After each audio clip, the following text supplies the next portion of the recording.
మీ business ను develop చేసుకోవాలి అనుకుంటున్నారా? మీ పరపతిని పెంచుకోవాలి అనుకుంటున్నారా? అయితే ఓకే టీవీ ద్వారా ఎల్ బ్యాండ్, ఆస్ట్రన్ band ad, scrolling ad, ad with voice overs, logo bug, video ads ద్వారా మీ యాడ్స్ ను పబ్లిష్ చేసుకోండి. సంప్రదించవలసిన ఫోన్ నెంబర్ 8520917933. నమస్తే, వెల్కమ్ టు ఓకే టీవీ. నేను కావ్య. రైట్, మనం చూస్తున్నాం గత కొన్ని రోజుల నుంచి ఏదైతే కాంగ్రెస్ పార్టీ అధికారం రాకముందు కూడా మేడిగడ్డ గురించి అయితే టాపిక్ మాట్లాడడం జరిగింది. అధికారంలోకి వచ్చిన తర్వాత మేడిగడ్డ టాపిక్ చాలా గట్టిగా మాట్లాడుతున్నారు. మొన్న కాంగ్రెస్ పార్టీకి సంబంధించిన నాయకులు, ఎంపీలు, ఎమ్మెల్యేలు, ముఖ్యమంత్రి రేవంత్ రెడ్డి కూడా మేడిగడ్డలో కెళ్ళి అక్కడ power point presentation Uttam Kumar Reddy ఇవ్వడం జరిగింది. అక్కడ దాని సమస్యలు ఏమేమున్నాయి, 1,00,000 కోట్లు ఎందుకు ఖర్చు పెట్టారు అని చెప్పేసి కూడా అక్కడ మాట్లాడడం జరిగింది. సో నిజానికి మనం ఒక క్వశ్చన్ అయితే రేజ్ చేయాలి ఇక్కడ నుంచి. అయితే అటు ప్రజల సమస్యలు పట్టించుకోకుండా అటు పెన్షన్స్ విషయానికి వస్తే అది లేకుండా ఇవన్నీ పక్కన పెట్టి మేడిగడ్డ టాపిక్ ఎందుకు తీస్తున్నారని చెప్పేసి అటు ప్రతిపక్ష నాయకులు మాట్లాడడం జరుగుతుంది. 100 రోజుల సమయం అయితే ఇవ్వడం జరిగింది. ఆ 100 రోజుల సమయంలో ది ప్రాబ్లమ్స్ ఏదైతే 6 గ్యారంటీలకి సంబంధించి మాట్లాడకపోతే, 6 గ్యారంటీలకు సంబంధించి ప్రజల్లోకి వెళ్ళకపోతే అప్పుడు మాట్లాడితే అప్పుడు మళ్ళీ ఉద్యమం చేస్తా అని చెప్పేసి కూడా కేటీఆర్ మాట్లాడడం జరిగింది. సో ఇవన్నీ పక్కన పెడితే నిన్న మళ్ళీ బీఆర్ఎస్కి సంబంధించిన నాయకులు మొత్తం, బీఆర్ఎస్కి సంబంధించిన ఎమ్మెల్యేలు మొత్తం నిన్న మేడిగడ్డకి వెళ్ళడం జరిగింది. సో అక్కడ కేటీఆర్ ఏం మాట్లాడినో మనమైతే ఒకసారి చూద్దాం. మేడిగడ్డ చిన్న సమస్యే, కాంగ్రెస్ భూతద్దంలో పెట్టి చూస్తున్నది, రాజకీయంగా పగ ఉంటే మాపై తీర్చుకోండి, రైతులకు అన్యాయం చేస్తే ఊరుకోం, చలో మేడిగడ్డలో బీఆర్ఎస్ వర్కింగ్ ప్రెసిడెంట్ కేటీఆర్. మనం చూసినాం నిన్న కేటీఆర్ అక్కడికి వెళ్ళడం జరిగింది. అటు కడియం శ్రీహరి, హరీష్ రావు, మాజీ మంత్రి హరీష్ రావు కూడా పవర్ పాయింట్ ప్రజెంటేషన్ ఇవ్వడం జరిగింది. దానికి సంబంధించి కాంట్రాక్టర్స్ని వీళ్ళందరినీ అక్కడికి తీసుకొని వెళ్ళడం జరిగింది. అక్కడ నుంచి మాట్లాడడం కూడా జరిగింది. ప్రతి ఒక్కళ్ళు అక్కడికి వెళ్ళి చూపించడం జరిగింది చిన్న సమస్య అని చెప్పి. రిపేర్ చేయించేందుకు ఇబ్బందులు ఏంటి, వీళ్ళు ప్రజెంట్ ప్రభుత్వం మారింది కదా, కాంగ్రెస్ పార్టీ అధికారంలో ఉండడానికి కేటీఆర్ క్వశ్చన్ చేయడం జరిగింది. రిపేర్ చేయించడానికి ఇబ్బందులు ఏంటి? సో రిపేర్ చేయించాలంటే మరి 10 ఏళ్ళు మీరు పాలించరు కదా సార్, అప్పుడు కూడా మేడిగడ్డ అట్లనే ఉండే కదా, అప్పుడు కూడా రిపేర్ చేయొచ్చు కదా. మరి మీరు కాంగ్రెస్ పాలనలో ప్రాజెక్టులు కొట్టుకుపోలేదా? సో ఆయన కూడా క్వశ్చన్ రేజ్ చేయడం జరిగింది. కాంగ్రెస్ ప్రభుత్వంలో ఉన్నప్పుడు వాళ్ళు కట్టించిన ప్రాజెక్టులు ఏవి కొట్టుకుపోలేదా అని చెప్పేసి. సో తర్వాత మరమ్మతులు చేయలేదా అని చెప్పేసి కూడా కేటీఆర్ క్వశ్చన్ చేయడం జరిగింది. సో ఇది నిజానికి ప్రజల సమస్యల మీద దృష్టి పెట్టకుండా, అటు 6 గ్యారంటీలకు సంబంధించి దృష్టి పెట్టకుండా మేడిగడ్డ గురించి ఎందుకు తీసుకొస్తున్నారని చెప్పేసి అటు బీఆర్ఎస్కి సంబంధించిన, బీజేపీకి సంబంధించిన నాయకులు కూడా మాట్లాడడం జరుగుతుంది. సో మేడిగడ్డకి 1,00,000 కోట్లు ఎందుకు పెట్టారు, ఎందుకు ఖర్చు అయినాయి, అన్ని కోట్లు పెట్టాల్సిన అవసరం ఏముంది అని చెప్పేసి కూడా మాట్లాడడం జరిగింది. రుణమాఫీ చేయకుండా ఇవన్నీ ఎందుకు చేస్తున్నారని కూడా మాట్లాడడం జరిగింది. సో మొత్తానికైతే ఇటు బీఆర్ఎస్ వర్సెస్ కాంగ్రెస్లా కౌంటర్ ఎన్కౌంటర్ లాగా ఇది మాటల యుద్ధమే కొనసాగుతుందని చెప్పుకోవచ్చు. సో నిన్న బస్సు బీఆర్ఎస్ భవన్ నుంచి బస్సు పెట్టడం అయితే జరిగింది. అక్కడి నుంచి చాలామంది ఎమ్మెల్యేలు, కార్యకర్తలు, బీఆర్ఎస్కి సంబంధించిన ఎమ్మెల్యేలు మొత్తం అక్కడికి వెళ్ళడం జరిగింది. సో కేటీఆర్ ఏం మాట్లాడినో మళ్ళీ ఒకసారి చూద్దాం. మేడిగడ్డ సమస్య చిన్నదని, దానిని కాంగ్రెస్ పార్టీ భూతద్దంలో పెట్టి చూస్తుందని బీఆర్ఎస్ వర్కింగ్ ప్రెసిడెంట్ కేటీఆర్ విమర్శించారు. శుక్రవారం చేపట్టిన చలో మేడిగడ్డలో భాగంగా బ్యారేజీ బీఆర్ఎస్ నేతలతో కలిసి పరిశీలించారు. చిన్న సమస్యనే అంటున్నారు. చిన్న సమస్య అయినప్పుడు మరి బీఆర్ఎస్ ప్రభుత్వం అధికారంలో ఉన్నప్పుడు ఆ ప్రాబ్లం ఎందుకు సాల్వ్ చేయలే? మీరు ఇక్కడ క్వశ్చన్ చేస్తున్నారు రిపేర్ చేయించేందుకు ఇబ్బందులు ఏంటి అని చెప్పేసి. అదే రిపేర్ మీరు మీ ప్రభుత్వంలో ఉన్నప్పుడే కదా ఈ సమస్య వచ్చింది, అదే రిపేర్ మీ ప్రభుత్వంలో ఉన్నప్పుడు ఎందుకు చేయలేదు అనేసి కూడా నేను అడగడం జరుగుతుంది. సో అదే క్వశ్చన్ అటు కాంగ్రెస్ పార్టీకి సంబంధించిన వాళ్ళు కూడా 1,00,000 కోట్లు పెట్టారు కదా, ఎందుకు రిపేర్ చేయాల్సిన పరిస్థితి ఎందుకు వచ్చిందని చెప్పేసి కూడా ఇటు ముఖ్యమంత్రి రేవంత్ రెడ్డి కూడా క్వశ్చన్ చేయడం జరుగుతుంది. అసలు 1,00,000 కోట్లు పెట్టాల్సిన అవసరం ఏముంది, 1,00,000 కోట్ల ఇంకా స్కామ్ ఏముంది అని చెప్పేసి కూడా కాంగ్రెస్ పార్టీ నాయకులు మాట్లాడడం అయితే జరుగుతుంది. 1,00,000 కోట్లు దీనికి పెట్టిండా, ఆయనన్ని కోట్లు దోచుకుండు, ఆయనన్ని ఎంతగానో స్కామ్ చేసిండు కాళేశ్వరం ప్రాజెక్ట్ పైన అని చెప్పేసి కూడా రేవంత్ రెడ్డి దీనిపైన గట్టిగానైతే మాట్లాడడం జరుగుతుంది. అటు మేడిగడ్డకి సంబంధించి ఉత్తమ్ కుమార్ రెడ్డి కూడా ప్రెస్ మీట్లు పెట్టడం జరుగుతుంది. ఉత్తమ్ కుమార్ రెడ్డి కూడా దీన్ని బాగా పరిశీలిస్తున్నాడు, దీని గురించి బాగా మాట్లాడుతున్నాడు. దీనికి సంబంధించి ఎక్కడ ఏమేమి జరిగినాయని కూడా ఉత్తమ్ కుమార్ రెడ్డి అక్కడ మేడిగడ్డకి వెళ్ళినప్పుడు పవర్ పాయింట్ ప్రజెంటేషన్ కూడా ఇవ్వడం జరిగింది. రీసెంట్గా ప్రెస్ మీట్లు కూడా పెట్టడం జరుగుతుంది. శుక్రవారం చేపట్టిన చలో మేడిగడ్డలో భాగంగా బ్యారేజ్ బీఆర్ఎస్ నేతలతో కలిసి పరిశీలించారు కేటీఆర్. ఓకే, బ్యారేజ్లోని 86 పిల్లలలో దెబ్బతిన్నవి మూడేనని రిపేర్ చేస్తే సెట్ అవుతుందని చెప్పుకొచ్చారు. మొత్తం 86 పిల్లర్స్ ఉంటాయి, దాంట్లో రిపేర్లో ఉన్నవి ఆ మూడే రిపేర్ చేస్తే సెట్ అవుతుంది అని చెప్పేసి కేటీఆర్ అనడం జరిగింది. సో కాంగ్రెస్ పాలనలో నిర్మించిన కడెం గుండ్రవాగు 2 సార్లు కొట్టుకుపోలేదా, నాగార్జున సాగర్ శ్రీశైలంలోనూ లీకేజీలు రాలేదా అని ప్రశ్నించారు. సరే, నాగార్జున సాగర్ విషయానికి వస్తే, అటు శ్రీశైలంలోనూ లీకేజ్ల విషయానికి వస్తే గుండ్లవాగు 2 సార్లు కొట్టుకుపోలేదా అంటే వాళ్ళు అన్ని కోట్లు పెట్టలేదు కదా సార్, 1,00,000 కోట్లు దీనికి పెట్టరు కదా, కాంగ్రెస్ పార్టీలో అన్ని కోట్లు పెట్టి దాన్ని కట్టలేదు కదా అని ప్రశ్నించారు. వీటిపై తాము రాద్ధాంతరం చేయలేదన్నారు. సో అప్పుడు వీళ్ళు కాంగ్రెస్ పార్టీలో ఉన్నప్పుడు ఇవి కట్టరు కాబట్టి దీనిపైన మేము అంత సాగదీయలేం కదా అని చెప్పేసి కేటీఆర్ అడుగుతున్నాడు.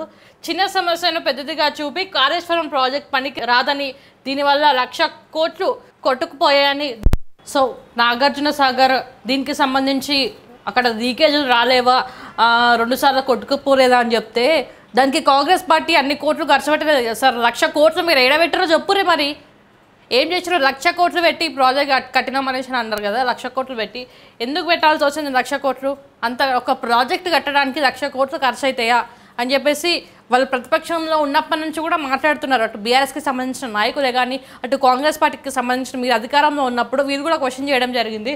సో మీరు ఎంత పెట్టిర్రో ఏందో అని చెప్తే, మీరు అది స్కామ్ కాకపోతే బయట పెట్టండి, దీనికి ఇంత ఖర్చు అయింది అని చెప్పేసి.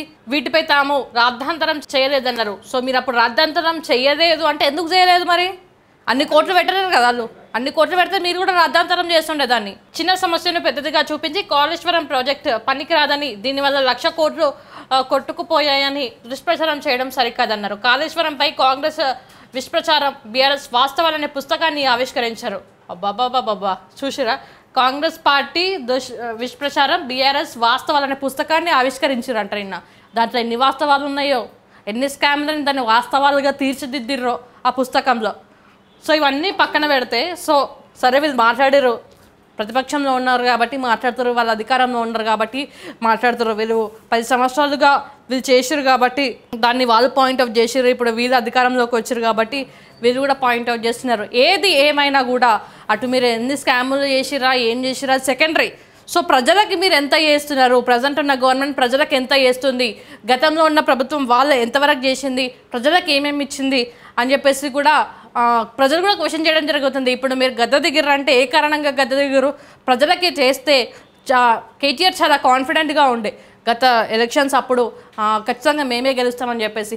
ఇవన్నీ పక్కన పెడితే సో ఏది ఎట్లా అవుతుందని చెప్పి కూడా ఆలోచించలేదు. సో దానికి సంబంధించి ప్రస్తుతం అంతా మాట్లాడడానికి ఆశీష్ కుమార్ గారు మనతో ఉన్నారు ఫోన్ లైన్లో. సార్ నమస్తే.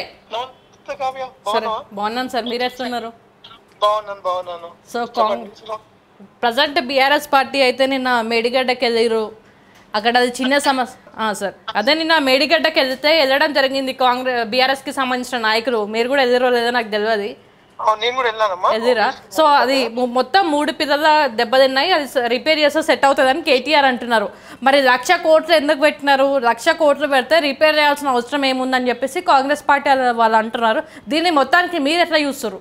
కావ్య, మీకు ఫస్ట్ థింగ్ ఈ కాళేశ్వరం ప్రాజెక్ట్ గురించి చెప్తాను.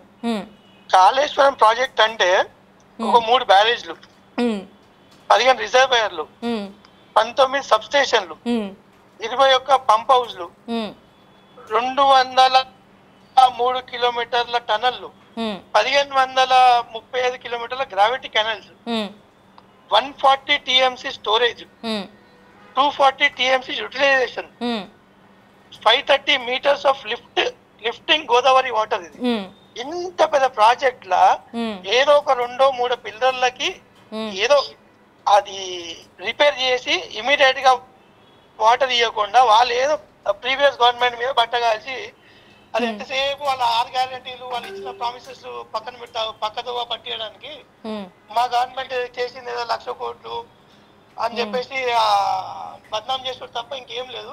దీని వల్ల ఏదో ఎంపీ ఎలక్షన్ లో కోట్ల కోసం రాజకీయాలు చేస్తున్నారు. అక్కడ మీడియా మిత్రులందరినీ తీసుకెళ్లిన మా వర్కింగ్ ప్రెసిడెంట్ కేటీఆర్ గారు కూడా క్లియర్ గా పవర్ ప్రొజెక్షన్ కూడా ఇచ్చిండ, పవర్ పాయింట్ ప్రెజెంటేషన్ ఉండే క్లియర్ గా ఎక్స్ప్లెయిన్ చేసింది కడియం శ్రీహరి గారు కూడా. మీడియా సమక్షంలో అందరం వెళ్ళాం అక్కడికి. అసలు అక్కడికి వెళ్ళినాక కూడా అంత పెద్ద ప్రాజెక్ట్ లో అసలు ఒక పిల్లర్ 2 పిల్లర్లకు చూసి అందరు నవ్వుకున్నారు అక్కడ. అసలు ఇంత చిన్నదాన్ని ఇంత రాదంతా ముందుకు చేస్తున్నారని. సరే మెల్లమెల్లిగా పబ్లిక్, తెలంగాణ పబ్లిక్ కూడా అందరికి అర్థమవుతుంది వీళ్ళు ఏదో బట్టగాల్చి ఇస్తుందని. అంతే వాళ్ళకి దమ్ము ధైర్యం సత్తా ఉంటే కాంగ్రెస్ పార్టీ వాళ్ళకి ఇంత పెద్ద ప్రాజెక్టు కట్టి చూపించి. అంటే ఈ 1,00,000 కోట్లు మొత్తం స్కామ్ అనేసి కూడా అంటున్నారు కదా సార్. దీంట్లో కాళేశ్వరం ప్రాజెక్ట్కి ఎంత అయిందో కానీ 1,00,000 కోట్లు పెట్టాల్సిన ఏం అవసరం ఉంది, దాంట్లో ఎంతో స్కామ్ చేస్తారని కూడా అడుగుతారు. కావ్య నువ్వు నాతో పర్సనల్ గా రా, నేను పర్సనల్ గా మిమ్మల్ని కావాలంటే కాళేశ్వరం ప్రాజెక్ట్ మొత్తం తీసుకెళ్లి చూపిస్తాను. దానివల్ల బెనిఫిట్ ఏమైతుంది, దానివల్ల పబ్లిక్ ఎంత ఉపయోగము, దాని బడ్జెట్ ఏంది, దానివల్ల ఉపయోగం ఎంత అయింది, ఈ 2 పిల్లర్లతో ఇంత రాదంతా ముందుకు చేస్తున్నాను మీకు క్లియర్ గా అర్థమవుతుంది. మీరు ఇంకోసారి నన్ను క్వశ్చన్ అడిగారు, మీరే డిబేట్ పెడతారు కాంగ్రెస్ వాళ్ళతో. ఎట్లా చూస్తారు sir present Congress party government ఎట్లుందంటారు? ఏముందండి, మీరే చూస్తారు కదా, అసెంబ్లీ సెషన్ లోనే వాళ్ళు జనరేటర్లు పెట్టే స్థితికి వచ్చింది. ఇవాళ మొత్తం హైదరాబాద్ మొత్తం సిటీలో అన్ని జనరేటర్ షాప్స్, మళ్ళీ ఇన్వర్టర్ షాప్స్ అన్ని కలకల్లాడుతున్నాయి. ప్రతి ఒక్కరు మళ్ళీ జనరేటర్లు, ఇన్వర్టర్లు సర్వీసింగ్ చేయించుకుంటున్నారు. దానికంటే పెద్ద ఉదాహరణ ఏముంటది ఇంకా? అంటే ఇప్పుడు మేము కరెంట్ కరెక్ట్ ఇవ్వాలంటే కేసీఆర్ మొత్తం దోసుకోపోయింది కదా, మా దగ్గర ఏం లేదు కరెక్ట్ ఇవ్వడానికి అనేసి కూడా అంటున్నారు కాంగ్రెస్ వాళ్ళు. కాదమ్మా కావ్య, ఇప్పుడు మరి మొన్నటి వరకు ఎట్లా ఇచ్చింది, ఇప్పుడు ఎందుకు ఇస్తలేరు? దోసుకొని ఇంట్లో పెట్టుకుంటామా? కాదు కదా, ఎక్కడ పోయింది? మొన్నటి వరకు కేసీఆర్ గారు ఎట్లా ఇచ్చిండ్రు, ఇప్పుడు మీరు ఎందుకు ఇవ్వలేకపోతుండ్రు? సేమ్ అదే. మేము ఏ రోజు 10 ఏళ్లలో ఏ రోజు మేము అసెంబ్లీలకి జనరేటర్లు పెట్టలే కదా, మరి మీరు ఇవాళ ఎందుకు పెట్టాల్సి వస్తుంది? సో ఇంకో విషయం సార్, అర్థమైంది. ఇంకో విషయం ఏంటి అంటే అటు కేసీఆర్ కూడా అసెంబ్లీకి రాలేదు, అదే టైంలో అటు ఏదైతే మేడిగడ్డకు కాంగ్రెస్ పార్టీ వేరో అదే టైంలో అటు భారీ బహిరంగ సభ నల్గొండలో పెట్టిండు.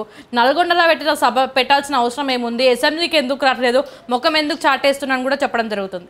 చూడండి, అది హెల్త్ ఇష్యూస్ వల్ల రాలేదు. ప్రమాణ స్వీకారం చేసిండ్రు 1వ తారీఖుకి, 13వ తారీఖుకి కేసీఆర్ గారు తెలంగాణ ప్రజలకి అన్యాయం జరిగితే ఊరుకోడు అని చెప్పేసి బయటికి వచ్చి క్లియర్ గా ఎక్స్ప్లెయిన్ చేసిండు వాట్ ఈస్ వాటర్ అని. వాటర్ విషయంలో అవసరం ఉన్నప్పుడు వస్తారు కదా, ఎందుకు రాకుండా ఉంటారు? అంటే ఇప్పుడు కేసీఆర్ అవసరం లేదంటారు, అంతా మీరే చూసుకుంటారు అంటారు. కాదండి, ఎక్కువసేపు నించోలేడు, ఎక్కువసేపు కూర్చోలేడు. నేను ఆ రోజు నల్గొండ సభలో కూడా చూస్తే కూడా తను ఒక 20-25 మినిట్స్ స్పీచ్ ఇచ్చేసి కూర్చొని వెళ్ళిపోయాడు. సో అంత ఇబ్బంది పడుకుంటా ఇక్కడ అసెంబ్లీకి వచ్చి చేయాల్సింది ఏముంది? సో మొత్తానికి అయితే మేడిగడ్డ సమస్య కాదంటారు, రిపేర్ చేస్తే సెట్ అవుతుంది అంటారు. మా లీడర్ కేసీఆర్ గారు క్యూర్ కాగానే అసెంబ్లీకి వస్తాడు. సరే అసెంబ్లీకి వచ్చిన తర్వాత ఎట్లుంటది అనేది అందరికి తెలుసు. సరే ఆ రోజు కోసం వెయిట్ చేద్దాంలే. అంటే ఇప్పుడు మేడిగడ్డ స్కామ్ ఏం కాదంటారు మీరైతే, అది చాలా ఉపయోగపడే ప్రాజెక్ట్ అంటారు. మా ఎంబట్ రండి, మేము చూసి నువ్వు నా ఎంబట్ రా, నేను మళ్ళీ తీసుకెళ్తాను మిమ్మల్ని కావాలంటే. రైట్. సో మొత్తానికైతే బీఆర్ఎస్కి సంబంధించిన నాయకుడు కాబట్టి, గోషమహల్ టికెట్ ఆస్పిరెంట్ కాబట్టి, బీఆర్ఎస్ పార్టీకి సంబంధించి కాబట్టి అది స్కామ్ ఏం కాదు అనేసి అయితే చాలా ఉపయోగపడే ప్రాజెక్ట్ అనేసి అయితే వాళ్ళు వ్యక్తం చేస్తున్నారు. సో ఇప్పుడు దీనికి సంబంధించి మనం కాంగ్రెస్ పార్టీ నాయకుడిని కూడా లైన్లోకి తీసుకుందాం. ఆయన ఏమంటాడు, వీళ్ళు ఒక రకంగా మాట్లాడితే ఇదేమో బట్టగాల్చి మీదేస్తారని వీళ్ళు అంటారు, వాళ్ళేమో బట్టగాల్చి మీదేస్తారని వాదంటారు. నిజానికి ఎవరు బట్టలు కాలుతున్నాయో అయితే అర్థమవుతలేదు మొత్తానికి. సో ఈ విషయానికి వస్తే నిజంగా అటు కాంగ్రెస్ పార్టీ ఎందుకు ఇంత రాద్ధాంతం చేస్తుంది అని కూడా అటు ప్రజలు కూడా క్వశ్చన్ చేయడం జరుగుతుంది.